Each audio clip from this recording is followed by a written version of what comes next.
Allez, salut à tous, je profite qu'il fasse pas encore tout à fait nuit pour vous parler, alors désolé, hein, il y a peut-être un peu de vent, j'ai essayé de prendre le Lave Plus pour pas trop que vous l'entendiez. On est le mercredi soir, là, juste avant le grand pont hein, du jeudi de l'Ascension, et voilà, normalement il devrait y avoir moins de vent. Alors oui, derrière moi j'ai un petit tractopelle pas forcément ultra sexy, mais mon but ça va être d'aller un peu derrière moi là sur le chemin, pour en fait aller faire un peu de photos des étoiles, donc d'astrophotographie, et là on va attaquer, dès qu'il fera plus nuit et que les étoiles commenceront à sortir, on attaquera l'aspect astrophoto et voir ce que ça peut donner. Allez, c'est parti!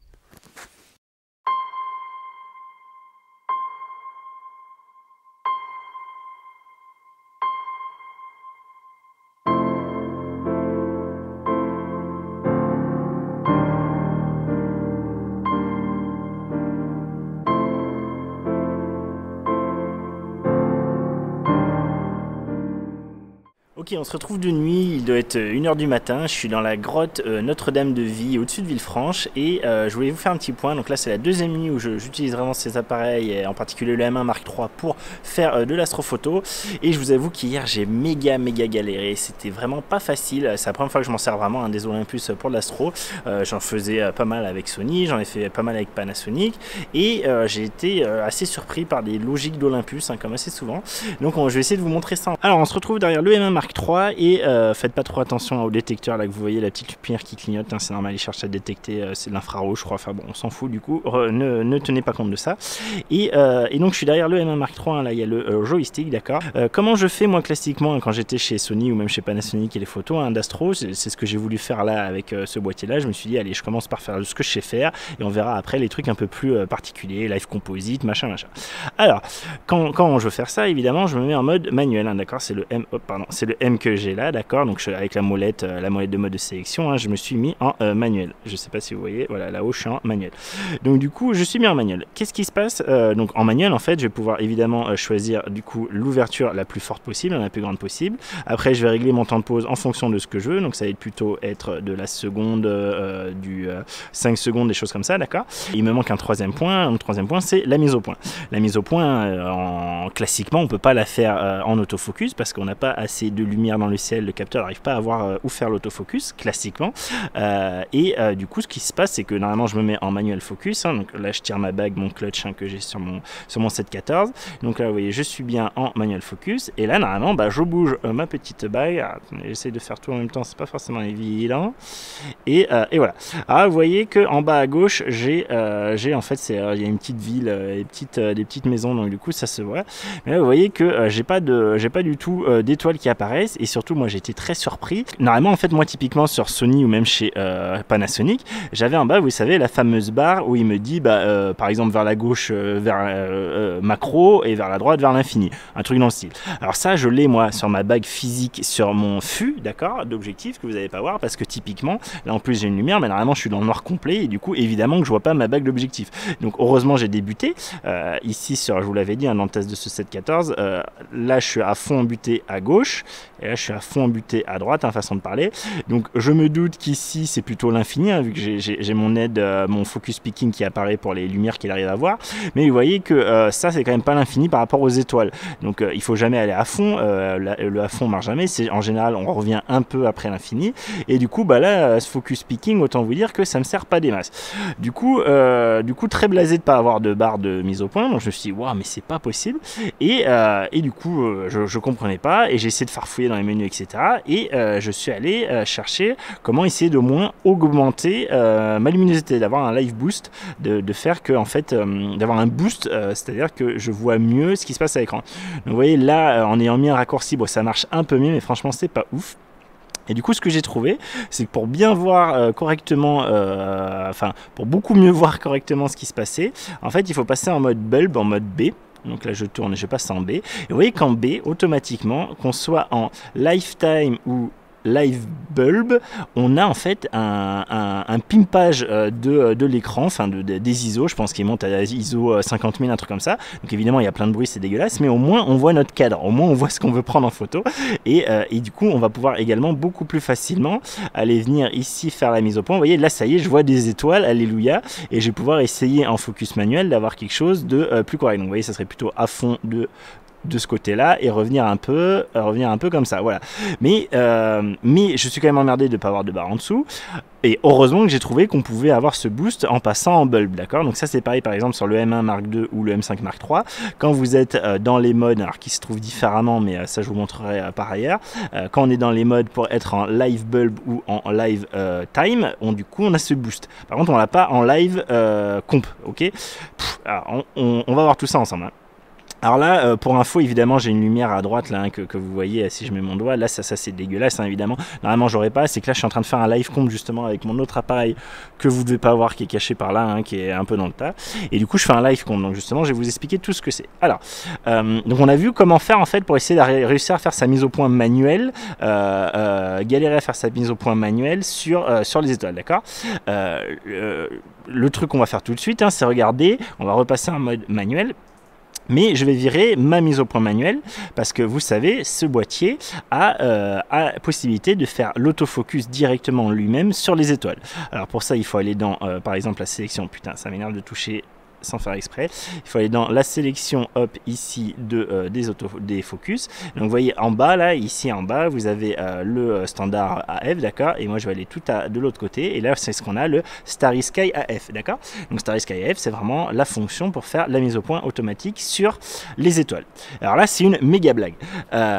Moi, naïvement, je me suis dit, bah si c'est pour faire la mise au point, j'appuie sur mon shutter, d'accord, sur mon bouton de mise au point. Et vous voyez que quand j'appuie sur mon bouton de mise au point, bah lui il essaie bien de faire la mise au point classiquement, mais il essaye pas de faire une mise au point Starry AF. La grosse blague, alors Olympus, je sais pas pourquoi ils ont fait ça, ça me dépasse complètement.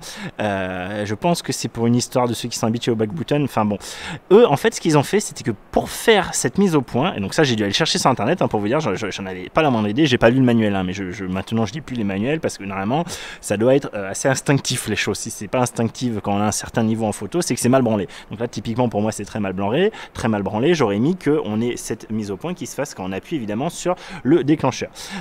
Donc que ce soit le déclencheur là, ou si vous êtes habitué à faire du back focus, avec le back focus. Mais le truc qui vous sert à faire le focus, le bouton qui vous sert à faire la mise au point. Donc là c'est pas le cas. Là en fait ils l'ont mis sur le bouton AEL. Donc le bouton AEL normalement c'est celui là, d'accord. Sauf que moi, mon bouton AEL, je l'ai changé. Moi, je l'ai mis. Je me sers pas souvent du AEL. En plus, le AEL sur Olympus, c'est un AEL qu'on appuie une fois et le AEL est fixé. On n'a pas besoin de rester appuyé dessus, contrairement à Sony, par exemple. Et du coup, moi, avoir un bouton sur le pouce qui sert juste pour l'AEL, vu que je m'en sers très peu, je m'en foutais. Donc moi, je l'ai réattribué. Je vous montrerai tout ça dans une vidéo spéciale où je vous expliquerai tous mes raccourcis, tout ce que j'ai mis. Moi, ici, j'ai mis le changement de tête de sujet, en fait, quand on a une détection de visage, que je puisse changer à la volée de visage. Et du coup, mon bouton AEL, parce que je m'en sers quand même de temps en temps, je l'ai attribué ici en haut au truc qui est l'espèce de, vous savez, de highlight shadow ou compensation d'exposition, je sais plus, je crois que c'est highlight shadow, bon bref. Mais du coup, moi je vois les vidéos et les mecs disent bah ok on appuie sur le bouton AEL et moi j'appuie sur le bouton AEL et évidemment il ne se passe que dalle parce que mon bouton AEL est attribué à autre chose. Donc en fait c'est pas le bouton AEL qu'il faut appuyer, c'est la fonction AEL. Donc autrement dit, si vous utilisez jamais l'AEL et que vous l'aviez pas mis dans vos raccourcis de bouton, bah, vous allez devoir mettre un raccourci de bouton rien que pour ça. Alors vous pourrez vous en sortir grâce au mode customisé etc, mais franchement c'est une tannée. Je comprends pas cette logique franchement, putain mais Olympus. Mais donc en tout cas voilà, maintenant que vous savez, il faut que ce soit le bouton sur lequel est appliquée la fonction AEL. Et là, vous allez voir, donc si j'appuie, moi c'est mon bouton en haut, hein, vous ne voulez pas grand chose, mais vous en foutez. Je vais vous montrer. Là, vous allez voir qu'en haut, il me dit bien, voilà, Starry Sky AF est en cours, et vous voyez qu'il essaie de trouver quelque chose. Alors là, très important.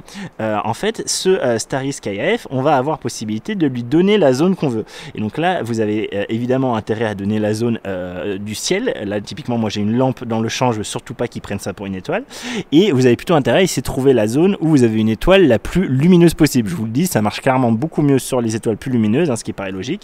Et là, on va voir. Et ça marche mieux quand on est un peu zoomé. Alors moi, évidemment, ça m'intéresse pas d'être zoomé. En astrophoto, on essaye d'être dézoomé au max pour avoir le plus de ciel possible et en plus pour être sur la règle des 500. Vous savez, plus on va avoir un grand angle, plus on va pouvoir faire une pause longue. Donc du coup voilà, donc moi je vais me mettre, j'ai mis du coup vous voyez à mon carré, hein, il y a un peu les coins gris qui apparaissent, et je vais lui dire de faire le Starry AF, on va voir s'il va y arriver. Donc là il patouille, il cherche, désolé hein, je tremble. Voilà, là il a trouvé. Donc quand il a trouvé, il fait bien le carré vert et pour vous dire, ok j'ai trouvé, là c'est bon, j'ai fait la mise au point.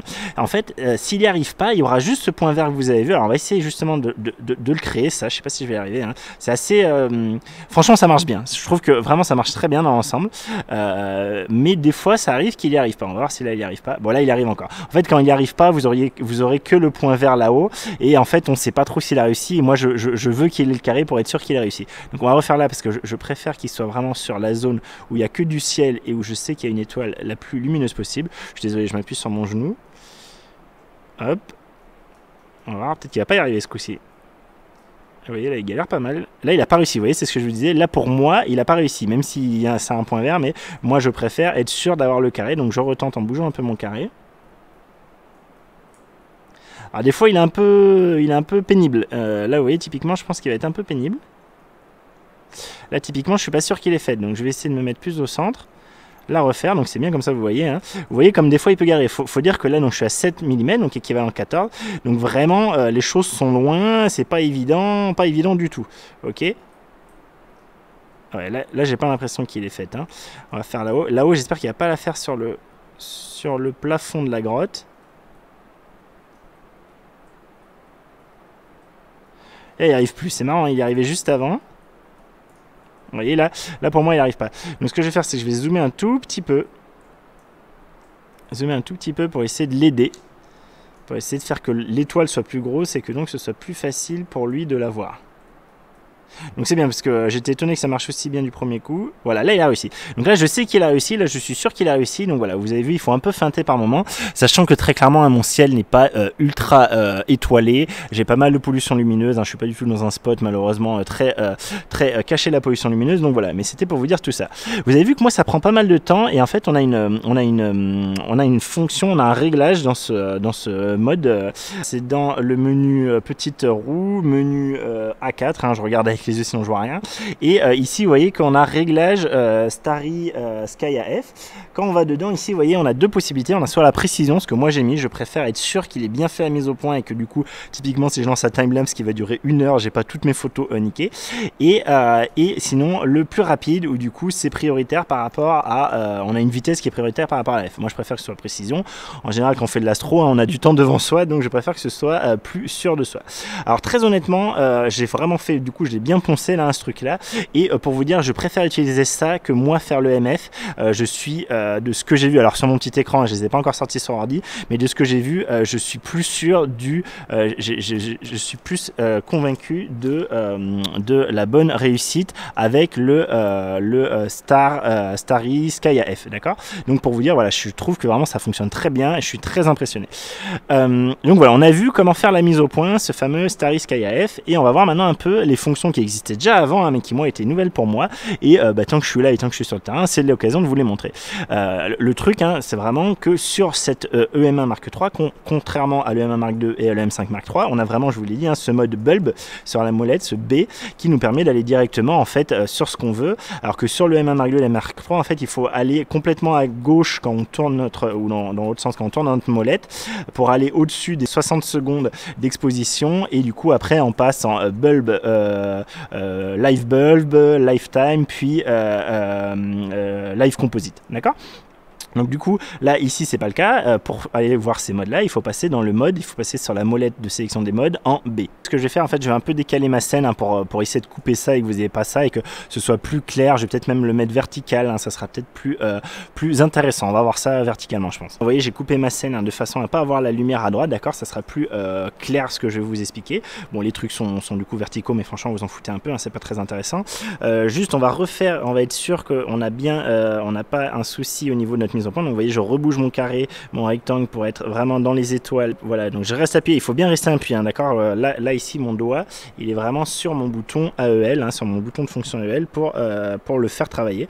Donc là en fait il pompe hein, il essaye de pomper, je sais pas si vous voyez trop mais il pompe.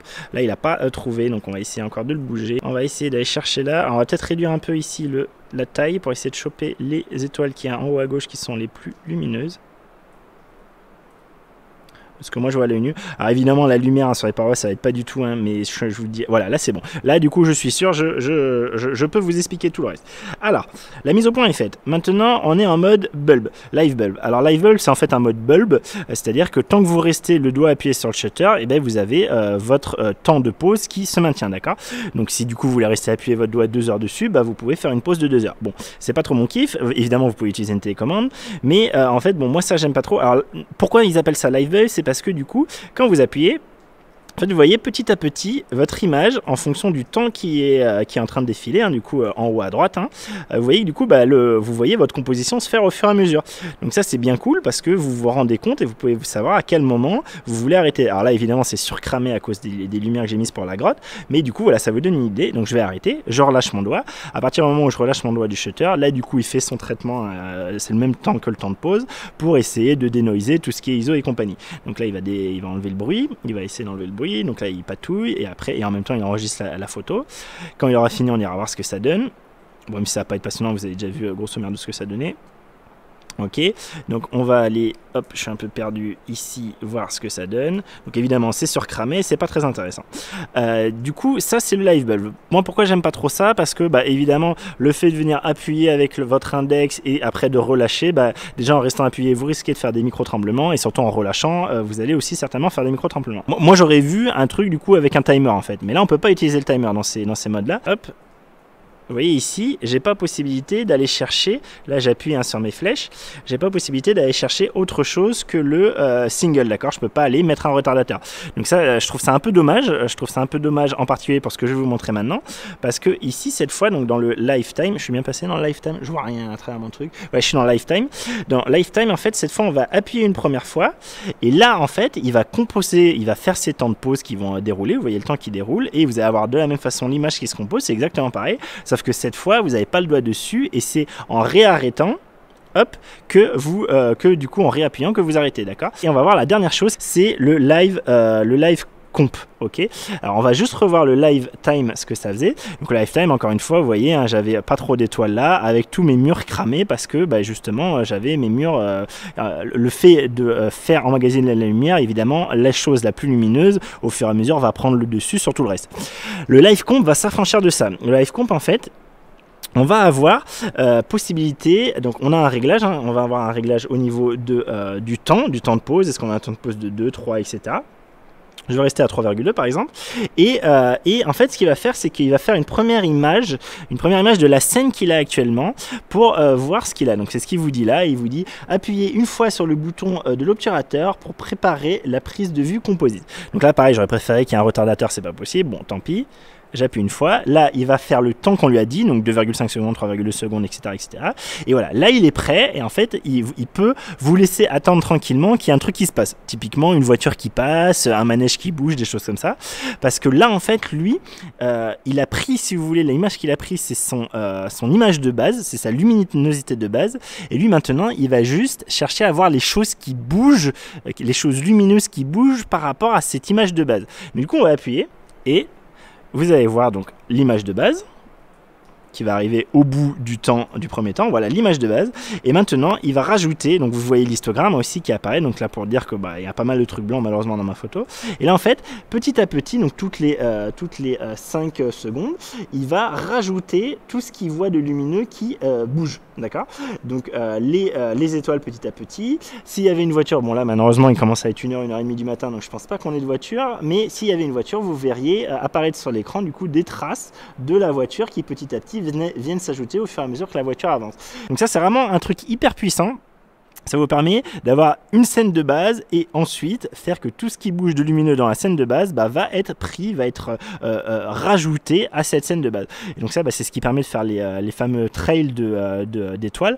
Bon là je vais pas vous le faire hein, parce que typiquement moi le premier qui est potable il m'a fallu 25 minutes hein, donc je vais pas vous rester pendant 25 minutes pour vous montrer. Je vais vous montrer avec le M1 Mark II qui est en train de le faire. Sachant que là oui ici je peux l'arrêter quand je veux, d'accord, en rappuyant sur mon shutter, mais on a bien un réglage, donc là il va falloir qu'il se fasse, mais on a bien un réglage, je vais vous montrer montrer tout de suite, qui nous permet de donner un temps maximal. Et ce temps maximal est bien plus élevé que ce qu'on peut faire sur le live bulb et le lifetime.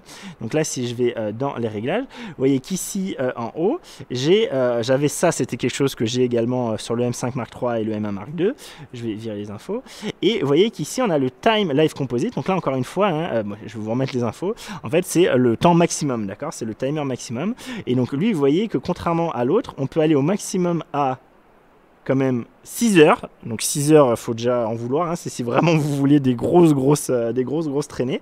Et sinon, bah voilà, moi j'ai mis 2 heures, hein, typiquement, 2-3 heures, ça peut être quelque chose qui peut m'arriver, mais vous pouvez mettre beaucoup moins. Au début, c'était sur 8 minutes. Bah 8 minutes, vous n'avez pas vraiment de traces, hein, je vous ai juste l'impression d'avoir des étoiles floues. Vous n'avez pas de traînées. Je me suis remis à l'horizontale, hein, et quand même, petite précision, vu que moi j'aime beaucoup les timelapses, surtout de nuit, hein, pour faire justement des photos, enfin des vidéos qu'on peut pas faire en vidéo parce que bah, on peut pas, le capteur est pas assez sensible. Du coup, moi j'aime beaucoup les timelapses de Voie lactée, etc. Et j'ai été très emmerdé, et je viens de découvrir tout juste là, ce soir, pourquoi je pouvais pas faire de vidéo de timelapse avec celui-là.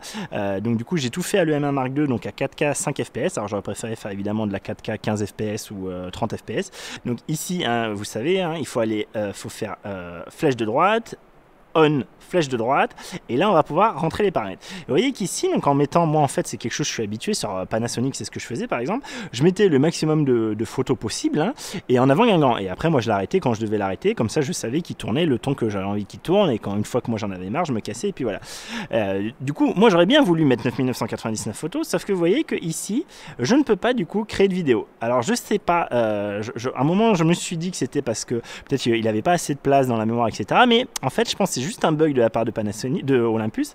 Si ici je repasse à 0,99, donc 999, donc le maximum que lui est habitué de faire sur le M1 Mark II ou le M5 Mark III, ici, ce coup-ci, je vais bien pouvoir le passer sur on. Et donc je vais bien avoir le temps qui m'est donné ici pour combien de temps va durer la vidéo. À partir du moment où je passe à... Vous êtes prêts? Hop, on va faire comme ça. Désolé hein, pour les ratés de mise au point, mais c'est très faible luminosité. Ici, je ne peux plus passer juste pour une photo, je ne peux plus avoir ma vidéo. Donc c'est complètement con, je trouve ça débile. Alors vous allez me dire, ouais t'es dur, franchement déjà à 999 photos. 0, allez, à 900 photos on va faire, j'aurais pu aller dans le sens si j'étais pas un débile. À 900 photos déjà, si tu fais ta vidéo, elle va s'arrêter, donc là vous voyez il est 1h32, elle va s'arrêter à 3h52. Du coup voilà, t'as pas besoin de tellement.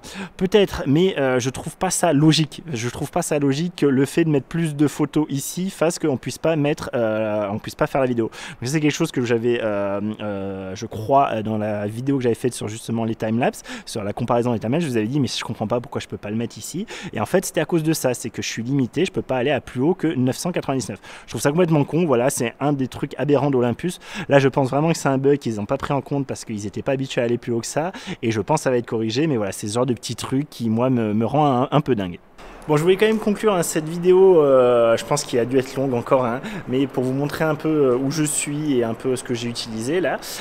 Du coup, juste là, je suis en train de filmer avec le M1 Mark III et il est couplé au 10-25 f1.7 de chez Panasonic, donc c'est pour ça que vous me voyez quand même pas mal. Alors là, je suis éclairé actuellement avec la fameuse aputure ALMC, d'accord, dont je vous ai fait le test, hein, je vous mets le test en fiche.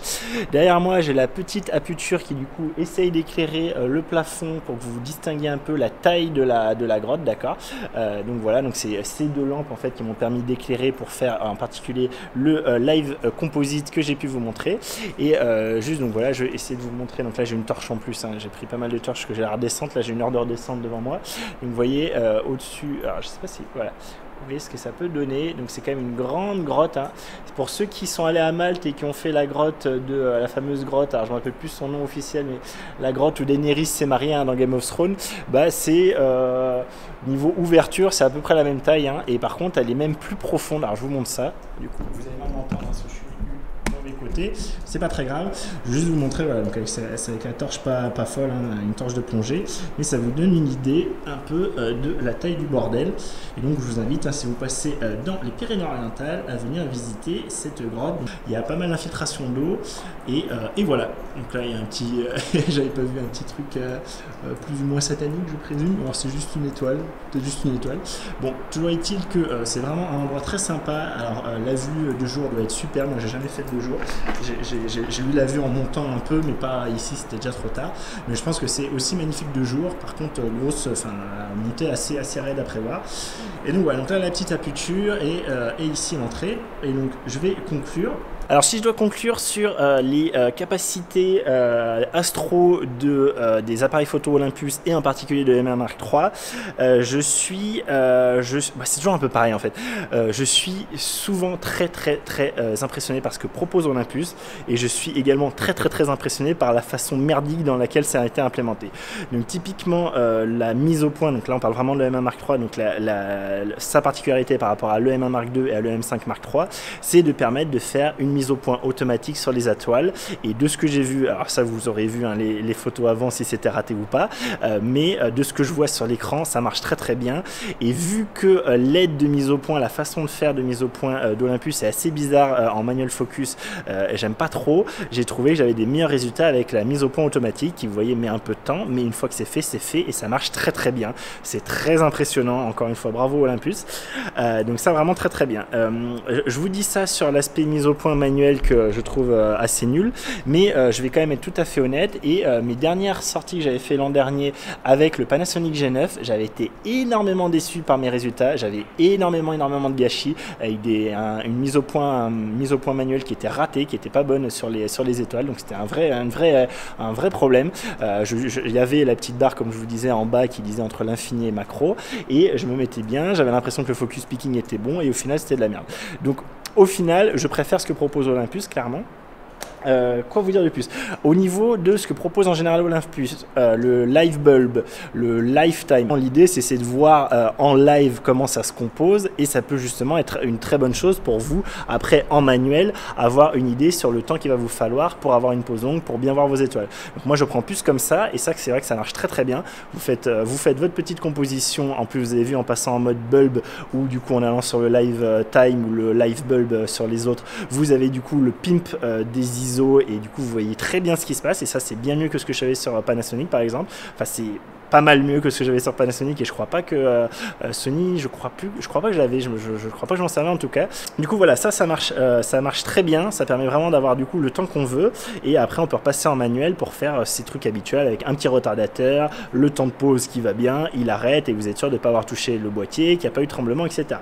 Vu que je vous parle quand même de pas de boîtier, pas de tremblement, tout ça, je vous les montre maintenant, je sais pas ce que ça donne, j'ai pas voulu vous en parler avant parce que j'attends de voir sur l'écran d'ordi ce que ça donne, mais j'ai fait des photos d'astrophotographie en utilisant la mise au point automatique Starry Skya F à main levée de 5 ou 8 secondes je crois, et de ce que je voyais sur l'écran ça avait franchement pas l'air trop dégueu, donc c'est impressionnant, c'est hallucinant. Si c'est bien le cas là, si c'est le cas, j'ai vérifié et je suis en train de vous les montrer, honnêtement alors c'est certainement moins bon que ce que j'ai sur le trépied, mais bon, ça veut dire qu'on peut pratiquement faire de l'astrophoto tant que c'est des temps pas complètement aberrants, pas du 20-40 secondes, mais on peut faire de l'astrophoto comme ça à main levée, si vraiment voilà, si vraiment vous êtes pressé. Bon en général l'astro on se pose mais voilà, donc c'est quand même fou, et c'est pour dire encore une fois la stabilisation Olympus elle est complètement dingue.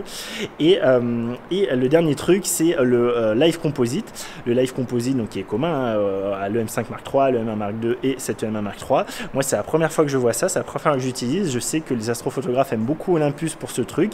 J'avais pas trop compris comment ça fonctionnait, etc. À l'usage, moi à l'utilisation réelle après avoir compris comment ça fonctionnait, c'est très puissant. De fait d'avoir une première scène qu'on fixe, où du coup la lumière de cette scène est fixée et maintenant il prendra plus en compte que la lumière qui bouge à côté dans la scène, c'est très puissant. Ça permet d'avoir un premier plan qui est éclairé comme ça et qui va pas être cramé comme si on faisait une pause longue où du coup il prendrait complètement le dessus sur les étoiles. Là non, j'ai mon premier plan en granit, enfin en roche de ma grotte et derrière j'ai mes étoiles. Donc voilà, Olympus, les gens aiment beaucoup, c'est très réputé chez les astrophotographes, je comprends pourquoi, c'est excellent. Il faudrait juste qu'ils arrêtent leur connerie, il faut vraiment que la mise au point automatique sur les étoiles, le Starry Skya F, on puisse se faire directement avec le shutter. Ça me paraît tellement évident évident, je comprends pas le délire. Ça serait bien que sur l'intervallomètre, on puisse faire l'intervallomètre en film, en vidéo, non seulement à 24 fps, les mecs rajoutez-le 24, 25 fps, vous avez fait 30, 24, 25, on s'en fout quoi, c'est pas dur à faire, et faites qu'on puisse créer une vidéo à plus de 999 photos, faut arrêter les conneries. Mon chien est en train d'explorer la grotte, ça fait 2h30 qu'on est là, et maintenant il se décide d'explorer la grotte, enfin bon, mon chien quoi. Donc voilà, j'ai fait le tour, j'espère que cette vidéo vous aura plu, c'était vraiment une vidéo de terrain, moi j'aime bien, bon, c'est un peu le bordel, mais au moins vous voyez comment ça se passe pour de vrai sur le terrain avec des exemples concrets, réels. Là moi je vais attaquer la descente, si vous avez vu cette vidéo, c'est que je suis pas tombé, que je suis pas mort et que c'est plutôt cool. Et moi je vous dis en tout cas merci d'avoir regardé cette vidéo, si elle vous a plu n'hésitez pas à la liker, si vous avez des commentaires, des questions, des remarques, n'hésitez pas à les faire en commentaire sous la section en bas, c'est fait pour ça, je répondrai si vous voulez que je fasse des tests supplémentaires, je les ferai quand je pourrai, quand j'aurai le temps. Et du coup, si vous êtes intéressé par ce genre de vidéos sur tout ce qui est test matos, un peu de randonnée, un peu de choses comme ça, et en particulier le matos Olympus, c'est ce que j'ai actuellement, et ben n'hésitez pas à vous abonner parce qu'il y aura d'autres tests qui vont venir pour l'aspect photo et aller voir tout ce qu'il y a déjà eu sur l'aspect vidéo, etc., etc. Voilà, moi je vous dis encore merci d'avoir regardé et à très vite pour une prochaine vidéo. Allez, salut!